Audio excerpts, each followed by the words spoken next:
मध्य प्रदेश का एक शहर रतलाम, उस शहर में एक कॉलोनी है विंध्यावासिनी कॉलोनी। यहाँ पर एक शख्स रहता है अपने बच्चों और बीवी के साथ। तकरीबन 2 महीने पहले उसके बीवी बच्चे संदिग्ध परिस्थितियों में लापता हो जाते हैं, जिनका कुछ पता नहीं चल रहा होता है। और ये जो शख्स होता है ये आराम से जी रहा है, ना उनको तलाश रहा है, ना ढूंढ रहा है, ना ही इसके चेहरे पे कोई दुख और परेशानी का भाव नजर आता है। जब आसपास के लोग उसकी इस हरकतों पर ध्यान देते हैं तो उनके दिमाग में कुछ चीज़ें खटकने लगती हैं। उसके बाद मामला पुलिस तक जाता है, फिर पुलिस अपनी इन्वेस्टिगेशन करती है। तो इन्वेस्टिगेशन जब होती है तो उसके इन्वेस्टिगेशन में जो चीज़ें सामने निकल कर आती हैं तो यकीनन वो बहुत चौंकाने वाली होती हैं। तो क्या है ये पूरा मामला, आइए मैं आपको तफसील से सुनाता हूँ। नमस्कार, आदाब, सलाम, सत श्री अकाल। बहुत बहुत स्वागत है आपका मेरे इस यूट्यूब चैनल पर जिसका नाम है जुर्म तक। मेरा नाम है अंशु खान। अपने इस चैनल पर सुनाता हूँ मैं क्राइम से जुड़ी, अपराध से जुड़ी सत्य घटनाओं पर आधारित एक ऐसी ही घटना आपके सामने लेकर आया हूँ मध्य प्रदेश के रतलाम शहर की विंध्यावासिनी कॉलोनी से। इस घटना का खुलासा जो होता है 22 जनवरी 2023 को होता है, रविवार के दिन।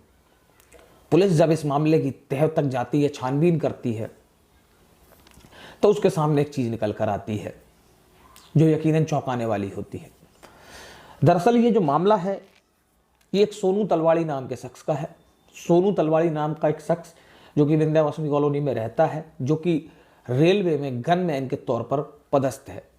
और इसको जो ये रेलवे में नौकरी मिली थी, ये नौकरी भी इसको अपने पिता की अनुकंपा पे मिली थी। अनुकंपा नियुक्ति से ये ज्वाइन हुआ था रेलवे में। इस सोनू नाम के व्यक्ति के साथ इसकी परिवार में इसकी पत्नी निशा, इसके 2 बच्चे, जिसमें एक बेटा 7 साल का अमन और एक 4 साल की बेटी खुशी, इनके साथ रहा करता था। इस परिवार के साथ रहने से पहले सोनू की शादी नगमा से हुई थी। नगमा से इसका तलाक का केस चल रहा है। और जब इसने नगमा से शादी की थी उस वक्त इसका नाम सलमान था। अब ये सलमान से सोनू बना, फिर सोनू बनने के बाद में इसने निशा से शादी की। इसके ड्राइविंग लाइसेंस पे भी जो नाम है वो भी सोनू तलवाड़ी है। पुलिस इन सारी चीज़ों की छानबीन कर रही है। तो उस परिवार के साथ में जब रह रहा था ये अपने परिवार के साथ, तो मीडिया की माने तो आए दिन रोज रोज पैसों को लेकर, बच्चों की परवरिश को लेकर निशा से इसके झगड़े होते थे। रोज रोज का घर कलेश। इससे तंग आकर इसने एक दिन कुल्हाड़ी से अपनी बीवी और अपने दोनों बच्चों का कत्ल कर दिया। कत्ल करने के बाद में इसने मजदूरों को बुलाया, अपने घर में एक आंगन है उसमें एक गड्ढा खुदवाया और उनसे कहा कि मुझे एक पानी का टैंक बनवाना है, जिसके लिए मैं ये गड्ढा खुदवा रहा हूँ। तो कामकाज की तलाश में मजदूर अक्सर रहते हैं, उन्हें काम मिला, उन्होंने वो काम किया। उनको किसी चीज़ से कोई मतलब नहीं, उन्हें लगा कि सच में इसको टैंक बनवाना होगा। उन्होंने गड्ढा खोदा, पैसे लिए और चले गए।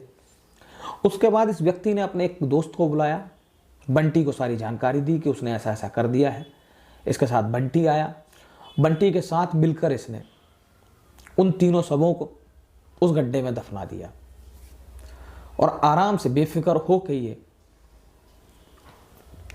अपने ही आंगन में अपने ही परिवार की 3 लाशों को दफनाने के बाद ये चैन सुकून से रह रहा था। इसको कोई परेशानी नहीं थी, ना इसको कोई दुख था। जब आसपास के लोगों को इसके ऐसी हरकतों के बारे में पता चला तो उनको कुछ शक हुआ। शक होने के बाद में उन्होंने पुलिस को खबर की। पुलिस आई, इन्वेस्टिगेशन हुई। फिलहाल वे जब पुलिस आती है, गड्ढा खोदती है, तो वो जो लाशें थी वो कंकाल में तब्दील हो चुकी थी। तो उन कंकालों के साथ में कुछ कपड़े जो थे वो भी बरामद हुए हैं। अब पुलिस का कहना यह है कि अभी इन सारी चीज़ों को जांच होगी, पोस्टमार्टम के लिए भेज दिया गया है। बाकी फॉरेंसिक जांच होगी, डीएनए टेस्ट होगा। उसके बाद में ही पुलिस पुख्ता तौर पर यह कह पाएगी कि ये जो कंकाल हैं ये किसके हैं। अब इसमें मुख्य आरोपी जो कि है सोनू तलवाड़ी, उसको गिरफ्तार कर लिया गया है। और लाश को ठिकाने के मामले लगाने के लिए जो उसने अपने दोस्त को बुलाया था बंटी को, वो अभी फरार है, उसकी तलाश जारी है।